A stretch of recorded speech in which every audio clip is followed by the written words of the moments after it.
What happens when the galaxy's most feared predators meet the one species they never saw coming? When beings who've conquered 1,000 worlds encounter creatures from a planet so hostile that it shouldn't even support life? I'm about to tell you a story that will change how you think about humanity's place in the universe. A story about what happens when advanced alien civilizations make the fatal mistake of underestimating the species from Earth. So settle in, get comfortable, and let me take you on a journey to explore the ultimate question. In a battle between Deathworlders and aliens, who would actually survive? The answer might surprise you, and it definitely surprised them. Before we dive into this tale, let me introduce you to a concept that's been fascinating science fiction readers for decades: the Deathworlder Hypothesis. A Deathworlder refers to any species that evolved on what galactic civilizations would classify as a death world, a planet so dangerous, so hostile to life, that most species couldn't survive there for 5 minutes. Earth, as it turns out, is one hell of a death world. Now, I'm going to take you through 3 scenarios that illustrate this concept perfectly. First, we'll explore what happens during first contact when aliens completely misread human nature. Then we'll examine the deadly trap of underestimation. And finally, we'll witness that pivotal moment when humanity stops playing nice. But before we begin, I need to paint you a picture of just how terrifying Earth really is to the rest of the galaxy, because understanding this is crucial to everything that follows. Imagine, if you will, that you're an alien explorer from a peaceful garden world. Your planet has gentle weather patterns, no natural disasters, and the most dangerous creature is roughly equivalent to what we might call a particularly aggressive butterfly. Now, you scan Earth. The gravity alone would crush most galactic species. We're talking about 4.2 galactic standard gravities. That's like living your entire life wearing a weight vest that would kill most aliens just by putting it on. But that's just the beginning of Earth's horrors. Our weather systems, tornadoes that can level entire cities in minutes, hurricanes with the destructive power of nuclear weapons, earthquakes that literally reshape continents. To most alien species, what we consider Earth's mild weather would be classified as a planetary-scale disaster. And then there's the life. Every single organism on Earth evolved to kill something else. Our plants are poisonous. Our insects carry diseases that could wipe out entire alien populations. Our harmless household pets, cats and dogs, are descended from apex predators that could hunt down and kill most galactic species without breaking a sweat. But here's what makes this truly terrifying. Humans didn't just survive on this death world. We thrived. We became the apex predator of a planet already full of apex predators. We learned to harness fire while dodging saber-toothed tigers. We developed agriculture while surviving ice ages that would have wiped out most species. We built civilizations while constantly under threat from diseases, natural disasters, and each other. And that's when the galaxy made its first and most fatal mistake. They thought they understood what that meant. Let me tell you about first contact. Not the sanitized, diplomatic version you might expect, but the real story of what happens when an advanced galactic civilization encounters humanity for the first time. Picture this. The Galactic Alliance discovers Earth. Their long-range sensors detect our primitive technology. Chemical rockets that barely escape our gravity well. Nuclear weapons that seem quaint by galactic standards. Basic energy shields that wouldn't stop a child's toy blaster. Cute, they think. Another developing species to guide and protect. So they send their diplomats with their standard offer. It's the same offer they've made to 1,000 worlds before. Join the galactic community, follow our rules, accept our protection, and give us 30% of your resources. It's not really a negotiation. It's how they've done things for thousands of years. Superior technology equals superior position.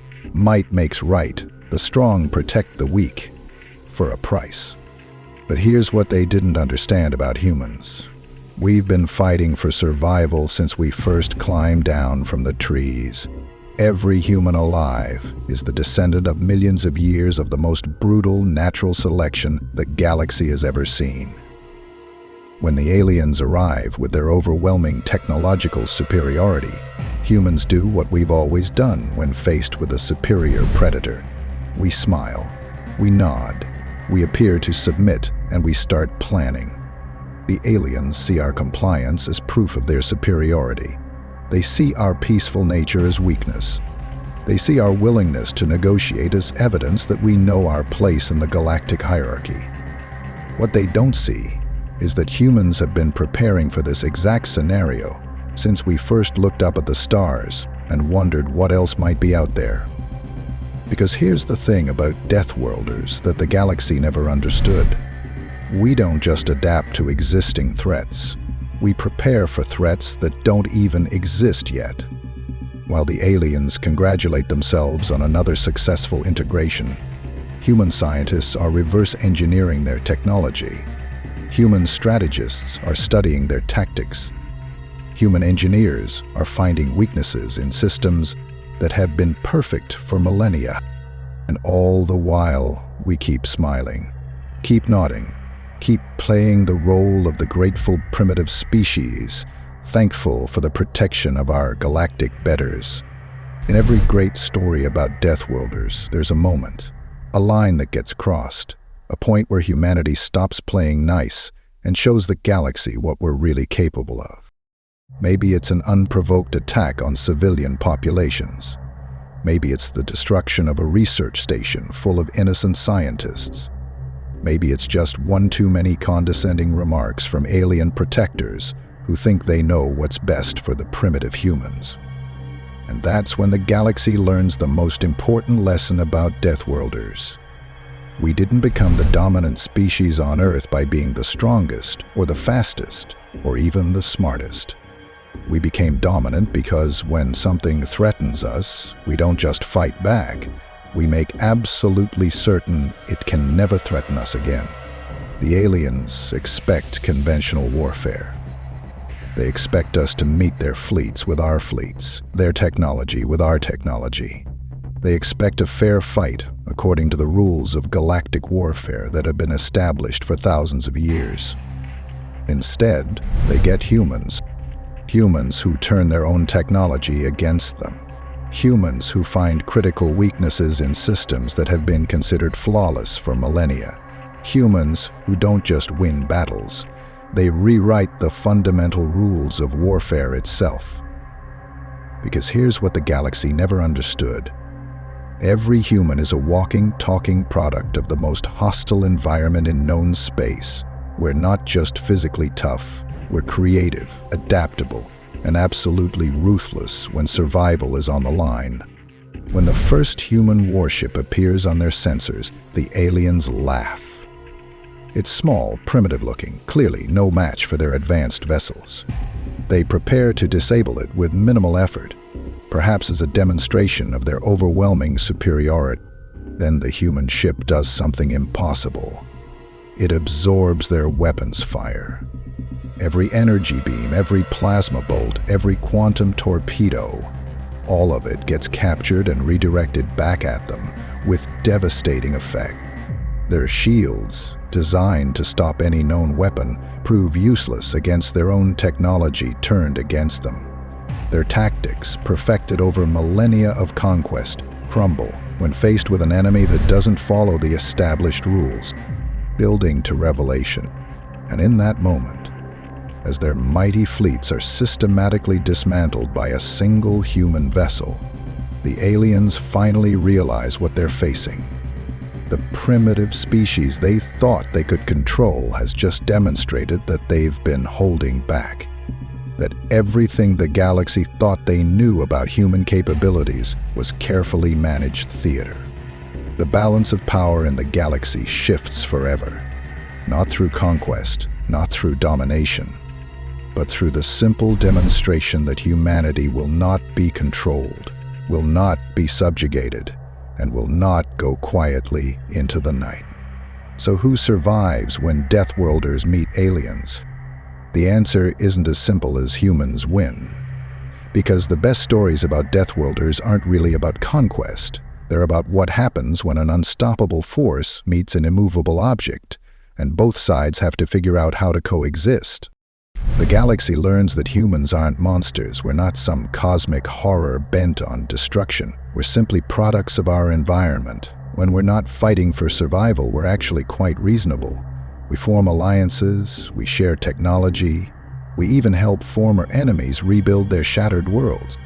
Building to an important point, but we also make it very clear that the old rules, the ones where might makes right and advanced civilizations get to dictate terms to primitive ones, those rules are over.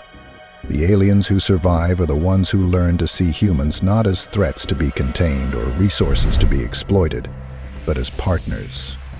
Dangerous partners, perhaps, but partners nonetheless. Because here's the final truth about Deathworlders. We don't want to rule the galaxy. We don't seek to become the new oppressors. We just want to make absolutely certain that nobody else gets to rule us. And that's a lesson the galaxy learns to respect very, very quickly.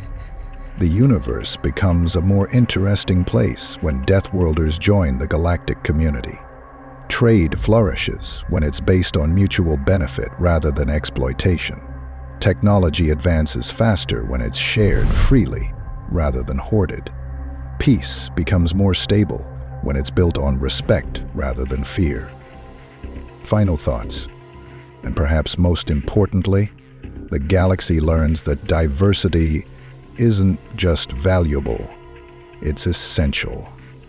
That the same qualities that made humans seem dangerous, our adaptability, our creativity, our refusal to accept limitations, are exactly what the galaxy needs to face the unknown challenges that lie ahead. So there you have it, the story of what happens when Deathworlders meet aliens. It's not a tale of conquest or domination, but of transformation.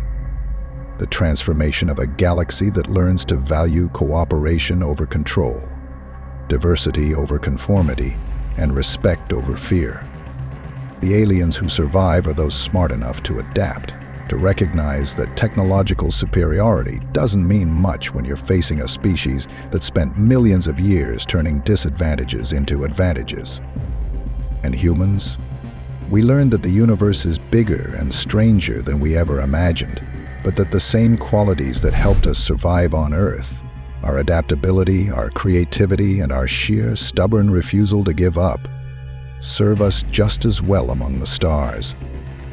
And I'd love to hear your thoughts on this. Do you think humanity's Deathworlder origins would give us an advantage in a real first contact scenario? Or would advanced alien technology be too much to overcome? Share your thoughts in the comments below. I read every single one and love engaging with this community.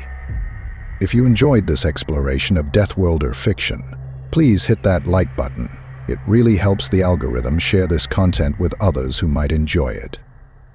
And if you're not already subscribed, consider joining our community of science fiction enthusiasts. We dive deep into fascinating concepts like this every week. I've got more stories about humanity's place in the cosmos coming up, including one about why Earth might actually be the most terrifying planet in the galaxy. Trust me, after that story, you'll never look at our peaceful little world the same way again. Thank you for listening, and I'll see you in the next story.